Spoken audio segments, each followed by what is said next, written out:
Buenos días, ¿cómo les va? Bienvenidos a todos. ¿Cómo le va, Sergio? Buen día, Dolores. ¿Cómo estás? Muy bien, por suerte. Bueno, hoy estoy en mi salsa, por así decirlo, porque hablaremos de un tema que nos preocupa y en especial a mí también, porque saben que soy celíaca y entonces hablaremos con un especialista en el tema sobre el impacto que tienen los huesos en la enfermedad celíaca y aparentemente, Sergio nos lo va a comentar en un ratito, habría una buena noticia en este sentido. Si estás en tu salsa libre de gluten. Eso siempre. Perfecto. Ustedes saben que libre de gluten siempre es fundamental. Bueno, otro tema también reinteresante que me interesa muchísimo, tiene que ver con la anestesia. ¿Cuántos miedos hay en torno a la anestesia? Tanto en chicos como en adultos, personas que tienen que someterse a una determinada intervención quirúrgica y le tienen pánico al proceso de la anestesia. Las anestesias, entiendo yo, los fármacos han ido evolucionando a lo largo de los años y también es interesante tener en cuenta que si uno tuvo una mala experiencia con un tipo de anestesia, tiene la posibilidad de solicitar al anestesiólogo que hagan una prueba con otro tipo de anestesia. No está bueno pasarla mal, no está bueno amanecer sintiéndose pésimo, vomitando, con un malestar que cuesta muchas horas de las cuales cuesta muchas horas recuperarse. De eso vamos a estar hablando. Y también vamos a estar hablando cómo se capacita un anestesiólogo. Que no cualquiera es anestesiólogo, que tiene que ser una persona que entienda y que esté especializado en el tema, que uno tiene que tener exactamente claro al momento de someterse a una intervención quirúrgica quién va a acompañar al médico cirujano siendo anestesiólogo, que no es cualquiera. Pocas veces, muchas cirugías, los padres más que nada posponen cirugías en los chicos que no son urgentes por el miedo a la anestesia, con la fantasía de, bueno, por ahí no haga falta operarlo porque le tengo mucho miedo a la anestesia.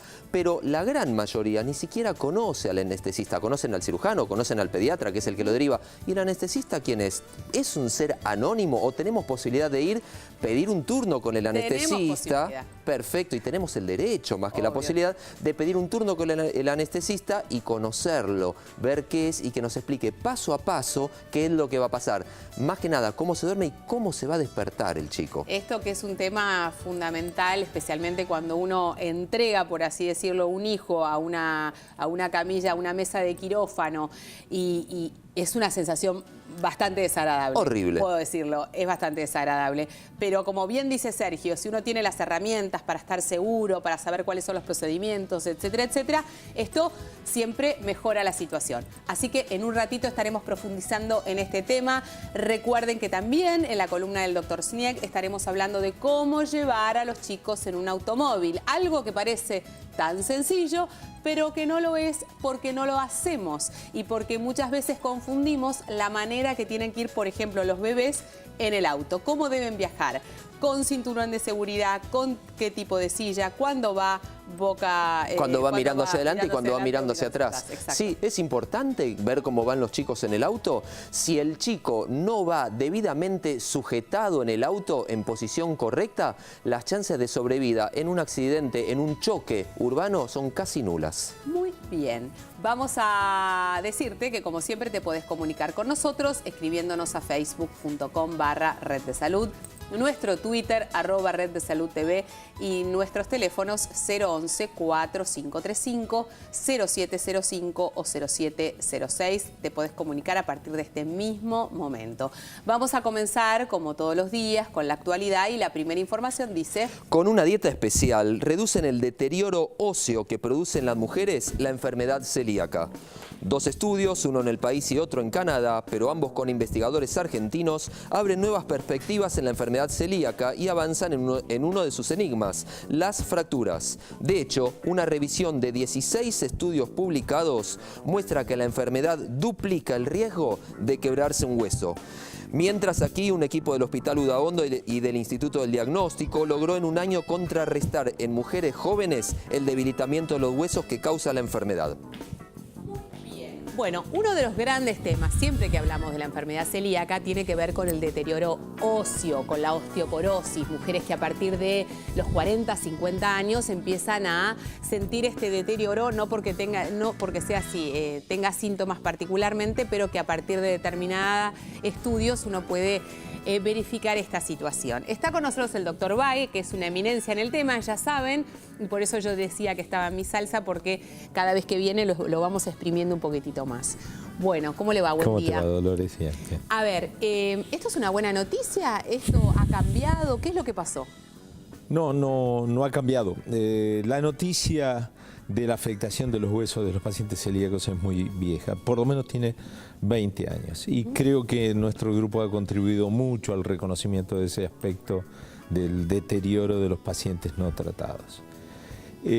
Ha tenido en los últimos años vueltas y el tema es realmente que uno va avanzando con el conocimiento. Lo que nosotros hemos visto recientemente es que nos propusimos investigar cuál es la raíz del problema de los huesos. El debilitamiento de los huesos reside en alguna parte específica del hueso y lo hemos descubierto en este momento porque hemos analizado la microestructura del hueso. Sí. Esto es como si hubiéramos puesto un microscopio en el hueso de los pacientes. ¿Y qué es lo que descubrieron?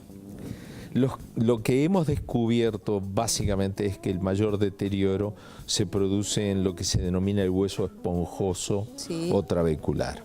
Ahí se afinan unas laminillas que están unidas y le dan ese aspecto esponjoso, y en ese afinamiento se incrementa, como bien se puede ver en algunas imágenes que se han publicado recientemente, aumenta el espacio que hay entre las trabéculas, y esto realmente le quita resistencia al hueso, lo debilita claramente, y ante menores traumas lo que puede ocurrir es la fractura. Esto lo que viene a reafirmar es que cuanto antes tengamos el diagnóstico, mejor posibilidades va a tener nuestro organismo de defenderse y proteger la estructura ósea, que es tan importante. Ese es uno de los, creo yo, dos mensajes más importantes que tiene esto.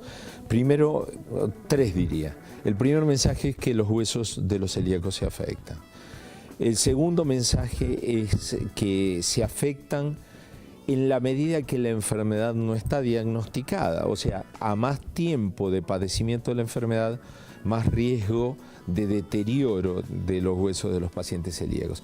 Y el tercer mensaje es que la dieta libre de gluten es suficiente para revertir este fenómeno que está ocurriendo en los huesos, aunque no lo llega a revertir completamente en la mayoría de los individuos que están muy afectados.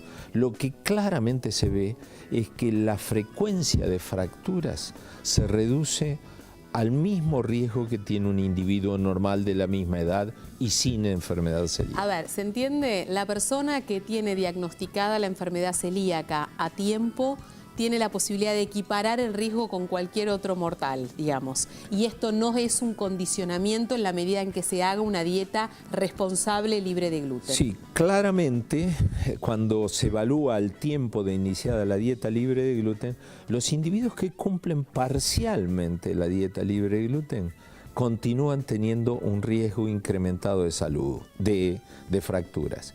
Mientras que aquellos que cumplen estrictamente la dieta libre de gluten reducen su riesgo a la normalidad. Y acá ponemos un enorme asterisco, porque el doctor hacía la diferencia entre los que cumplen parcialmente, que sienten que lo cumplen perfectamente, y los que los cumplen estrictamente. ¿Qué significa cumplirlo parcialmente? Parcialmente puede tener varias implicancias. No quiere decir comerte un plato de ñoquis. No, pero sí hacer pequeñas transgresiones. Claro. Voluntarias es una forma de cumplir parcialmente y decir, bueno, yo el resto del tiempo lo hago. La otra forma de cumplir parcialmente es cuando uno ingiere involuntariamente alimentos que contienen gluten. Y ahí hay un punto todavía no plenamente definido, que es cuál es la cantidad mínima de gluten que no produce daño en el intestino, siempre teniendo en cuenta que el origen de todo el problema es el intestino delgado del paciente. Perfecto. Ahora, y hay valores que van cambiando, entiendo yo, de acuerdo al país. Si uno va a Brasil, los alimentos tienen un mayor margen que si uno viene a la Argentina. Entonces, ¿consumo productos que dicen que no tienen gluten en otro país? Porque eso me está garantizando que son productos libres de gluten, ¿O debería de yo controlar si ese índice es superior o no al que me recomiendan? Nos estamos metiendo en conflictos. No me importa, no me importa. La razón es que existe muy poca investigación en el mundo sobre cuál es el umbral de riesgo. Perfecto. O sea, cuál es la cantidad mínima o máxima, en este caso, de gluten que es tolerado por el intestino sin que produzca lesión.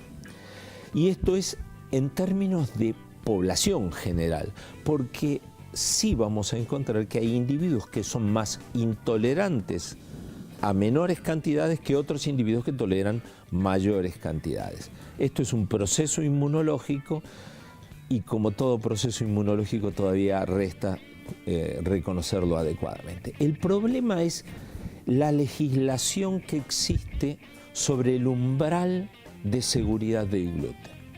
Y aquí la base de todo esto es muy poca información científica. Claro. Entonces, universalmente se ha establecido que 20 partes por millón, esto es, 20 miligramos de gluten por kilogramo de alimento, Sí. es un valor seguro que no produciría lesión. Pero yendo mucho más íntimamente a la poca evidencia científica que existe, es que en realidad se ha probado 10 miligramos por un lado y 50 miligramos por el otro. Y en el medio hay un terreno muy oscuro donde en realidad puede haber daño.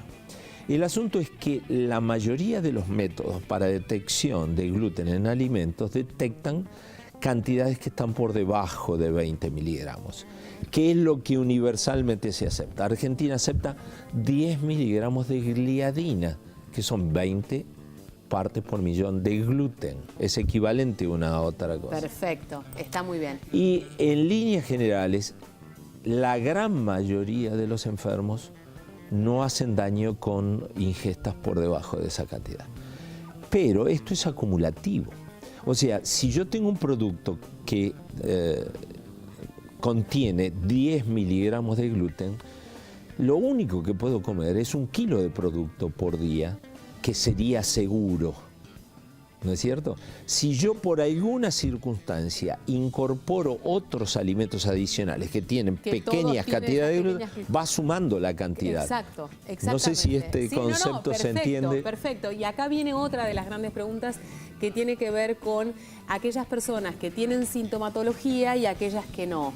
La persona que percibe instantáneamente haber ingerido gluten y tiene diarreas y tiene malestar estomacal, e inclusive hasta llega a vomitar, y aquellas personas que no tienen ningún síntoma y que entonces pasan por la vida posiblemente acumulando ese gluten, que es igual de dañino que el que le produce síntomas, sin tener claro que lo ha ingerido. Es interesante analizar un poquito cómo se comporta la población de individuos celíacos. En realidad, un 50% de la gente que uno puede analizar, de los que ya están definidos como celíacos, no cumplen plenamente la dieta libre de gluten y se exponen a riesgos. El 50% restante dice que cumple plenamente la dieta libre de gluten. Y uno puede encontrar individuos que se sienten absolutamente normales e individuos que persisten con sintomatología. Recaen con dolores de cabeza, con cansancio, con molestias abdominales, diarrea.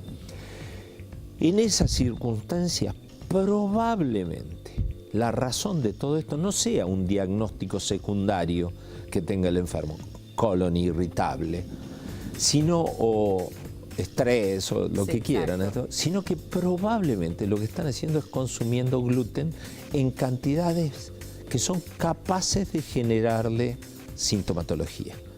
Esa que pasó a ser imperceptible por nosotros. Exacto. Porque te sacaste de encima la sintomatología mayor, pero no estás percibiendo que ese dolor de cabeza, ese cansancio, esa caída del pelo por ahí excesiva, la sequedad en la piel, también pueden ser síntomas de no estar haciendo exacta la dieta libre de gluten. Un pequeño detalle. Es habitual que que los médicos y los pacientes no entiendan completamente el concepto de que la enfermedad celíaca hay que controlarla en el tiempo. Porque podés tener menor sintomatología o tener sintomatología y estar acostumbrado a la sintomatología y considerar si uno está bien porque estaba muy mal antes, y sin embargo las cosas no ir plenamente bien. Para cerrar, porque tengo que terminar, ¿el control este seguimiento, alcanza con un dosaje en sangre? Lamentablemente no, pero es lo mejor que tenemos. Entonces, ¿qué quiere decir? Pero, ¿y cuál sería lo ideal, utópico? Lo ideal es buscar algún marcador biológico que nos diga que el daño en el intestino delgado persiste. Estamos atrás de todo eso, todo el mundo está buscando cuál es ese marcador, el santo grial, pero ocurre que probablemente en este momento se está incorporando una nueva técnica que es buscar gluten y cantidad de gluten en las materias fecales de los pacientes, como para saber si están consumiendo gluten. Esto probablemente sea una cosa interesante para poder explicar específicamente la persistencia de síntomas. Pero hoy por hoy, lo mejor que tenemos sigue siendo los anticuerpos, y esto es deficiente todavía. Una maravilla, gracias doctor Báez, como siempre. Por favor, bueno, no, gracias. Después de la pausa estaremos hablando de un tema también re interesante que tiene que ver con los miedos a la anestesia, qué tipos de anestesia, cómo prepararnos, cómo controlarnos, cómo saber si la persona que está encargada de este tema tan importante está lo suficientemente capacitado. ¿Te querés comunicar con nosotros? Lo podés hacer llamándonos al 011-4535-0705 o 0706. Ya venimos.